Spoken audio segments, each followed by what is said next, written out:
We are going to be working with jQuery this week. And jQuery basically simplifies JavaScript because it combines quite a few command lines into a single method. Or if we're going to manipulate something on the page, it will shorten up the command line itself. It's not very hard to use or implement, but there are a couple things that you need to remember when you're using jQuery, so we'll kind of focus in on that. One huge advantage, besides the fact that it shortens up your code and it's quick to code, you don't need to worry about cross-browser compatibility because that has been written into the language. Now, in order to use jQuery, you do have to have access to the library.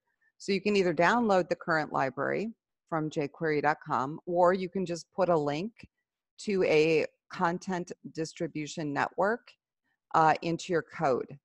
It's very important that you put the link to the jQuery library before any code that accesses jQuery.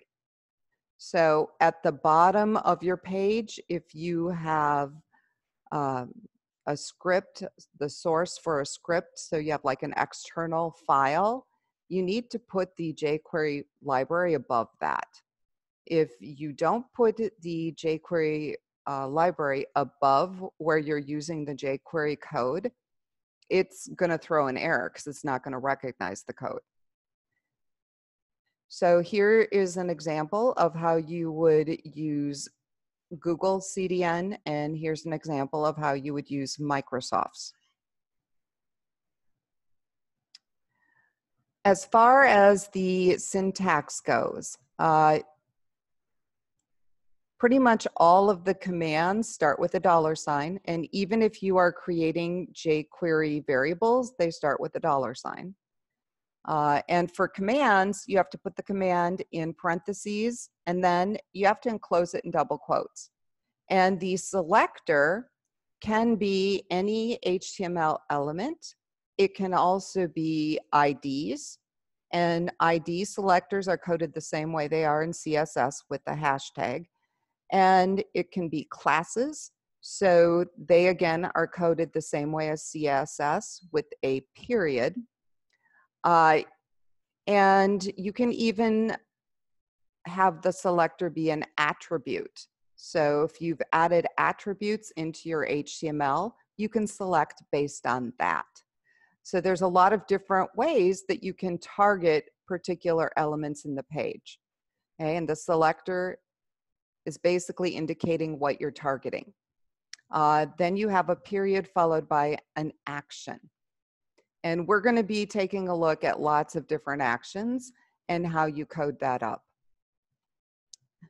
These first couple examples are pretty simple because they deal with hide or show.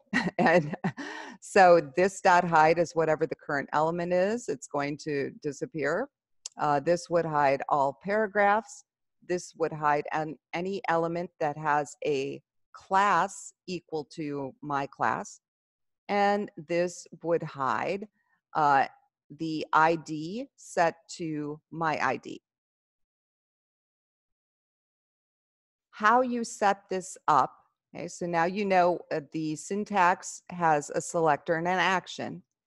All of this goes inside a document ready event. Okay, so this, you can almost look at this like a wrapper. Once the document has loaded, it is ready, and then your code will execute. And there's a couple different ways you can code this up, but your code has to be inside here. So whether you use the shortened version or the long version, all of your jQuery commands have to go inside. So there is no more checking, to see if the document has loaded, because this automatically does that, and it will not run your code until everything has been loaded. we're going to take a look at different selectors so you can kind of get an idea of the scope. So you can select based on element names, as I said before. So this would be all of your HTML5 elements, you know, section, paragraph, article, div. I mean, it could go on and on, header, footer. Okay, so button, as in this example. Okay, so what this example does, very short, you'll notice that we've got document ready. Inside there, we have the jQuery version of an event handler. So it is checking to see if a button has been clicked. So that's the listener. And if the button has been clicked, it's going to run this anonymous function, which basically hides all the paragraphs. So, okay, so here we've got a bunch of paragraphs. And if I click the button, they all go away. The only thing that will be left is what is not a paragraph, and that is where it says this is a heading. So if I click on this, everything disappears.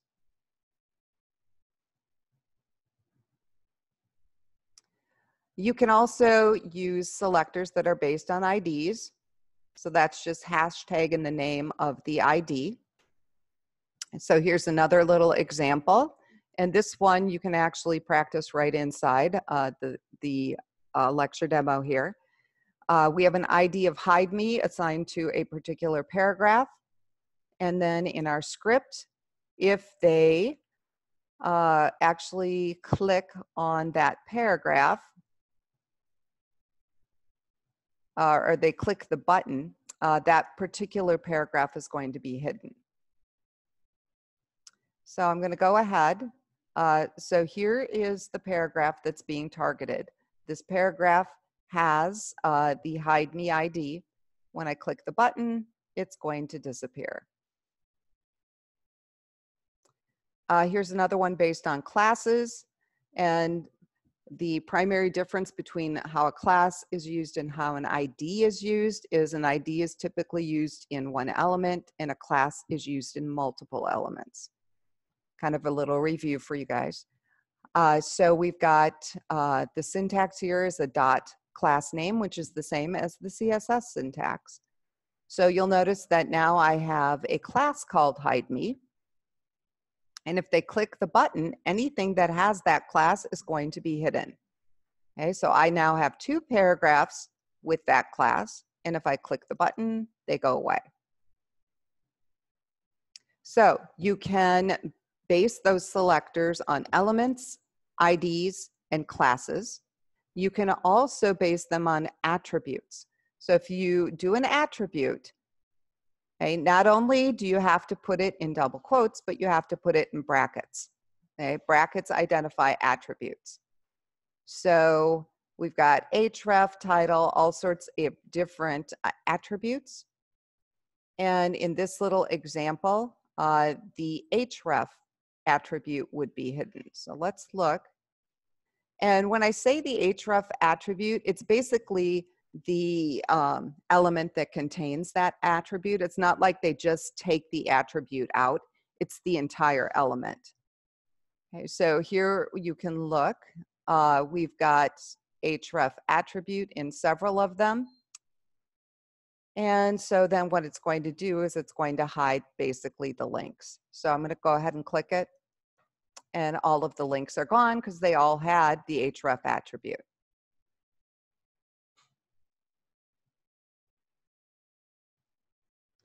There are some additional selectors you can use. The asterisk basically means select everything. If you want to do multiple classes, you just separate them with commas, okay? And each one starts with a period. If you want to do multiple elements, again, inside the double quotes, you just separate them with commas. If you're targeting the current element, you use the keyword this. And that's pretty universal in all object-oriented languages. If you want to target a paragraph with a particular class, Then in the double quotes, it's just P dot followed by the name of the class. So in this case, the class name is intro. If you want to target the first element in a paragraph, okay, so you have a paragraph and nested inside, you have other elements. This is going to target the first one. If you have nested elements, you can indicate what the parent is, what the element is, and you can target the first one. So in this, we have a UL, which is the parent. The parent has several child elements that are LI, and this is just saying, I want to target the first one. So this little example is basically got a paragraph, and inside the paragraph, I have several span elements. And so what this is targeting is the first span element. And I'm going to change the background color to the lovely lemon chiffon. Okay, and that is exactly what it did.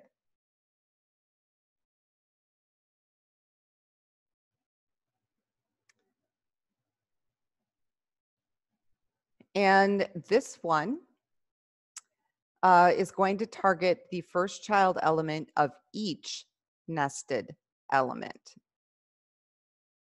Okay, so instead of just being first, it's first dash child. So this one would do the first LI element of every UL. So if I had multiple unordered lists, it would do the first line of all of them. And this one is going to do format the first span element of every paragraph. Okay, so you can see I did a couple paragraphs here. I told it to format the first child with the lovely lemon chiffon. And so the first line of each paragraph is formatted. And we already kind of looked at the attribute as a selector. And we actually removed or hid the element. So this is similar, except for instead of doing dot hide, this is actually using some mouse functions here. So if we move the mouse over one of these, it's going to increase the size, change it to green, and then when we move the mouse off, it decreases the size a little bit and changes it to goldenrod. So here's our links, and you can see what that looks like.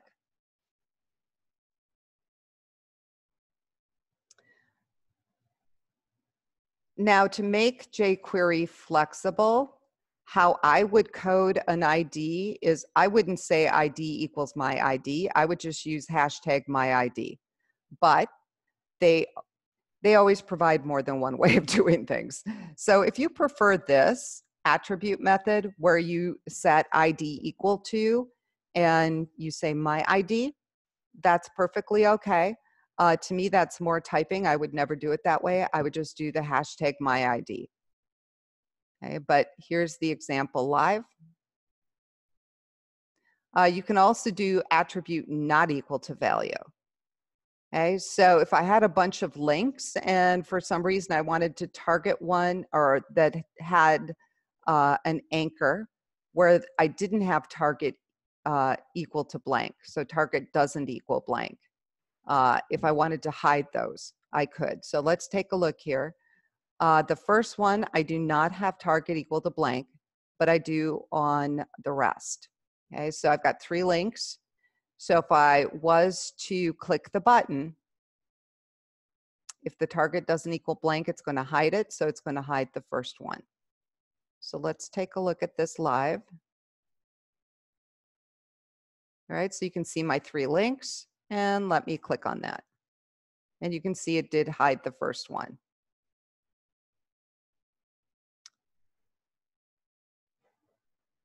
So if you want all elements of a given type selected, you want to put a colon in front. And so, you know, you can have multiple anchors, multiple buttons. What this is going to do, and this is more probably for form items, remember we can create buttons using two different techniques. We can use the button element, but we can also set the type equal to button. So if we wanted any type of button targeted, we would use the colon button. Okay, and this is basically going to hide them. So you can see, just looking at my code, the first three buttons that we're going to look at have the button element, but the last one has the input element and the type is set to button. And it honestly does not matter which one of these buttons you click, because the effect is the same, the buttons disappear. Okay, so it does not matter if you do this one and that one had the input element with the type of button, or any of these, which are actually using the button element. Okay, and so this format would be used if you have multiple ways of producing an element and you wanted all of them targeted.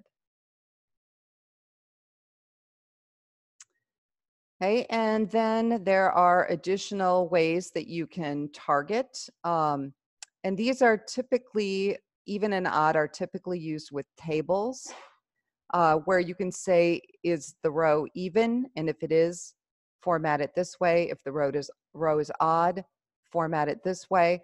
I do have the links here that'll take you to W3 Schools, so you can kind of see, you know, how that looks. So this one was targeting even.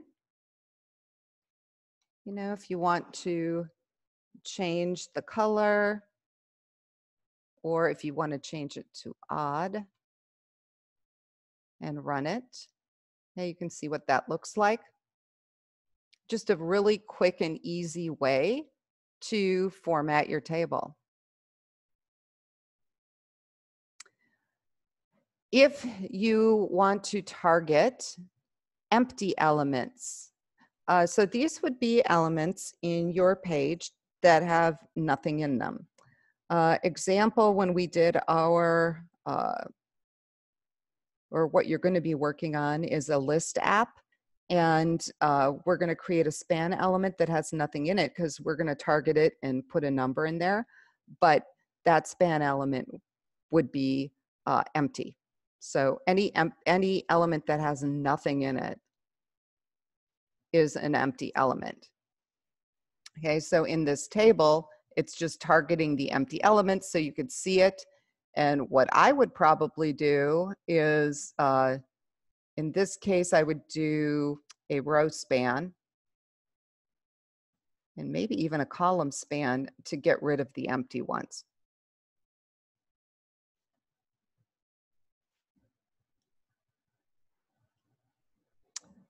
Then we have hidden or visible.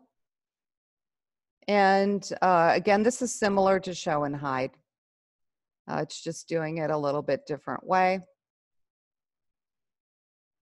And if you wanted to, you know, take a look here, you could. This is actually using the display CSS and setting it to visible or hidden.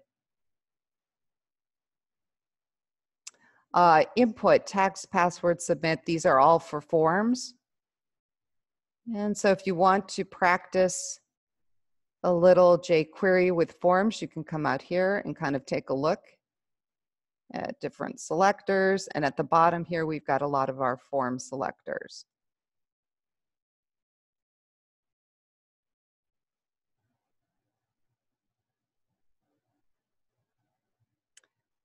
And as far as jQuery files, you can include an internal style sheet. And again, if you do that, make sure you have the library ahead of it. or above it. You can also do an external file, and the external files end in JS, just like JavaScript. And you actually put them in a script tag, just like you do a JavaScript external file. Okay, so the only difference between a jQuery external and a JavaScript is you have to include the jQuery library.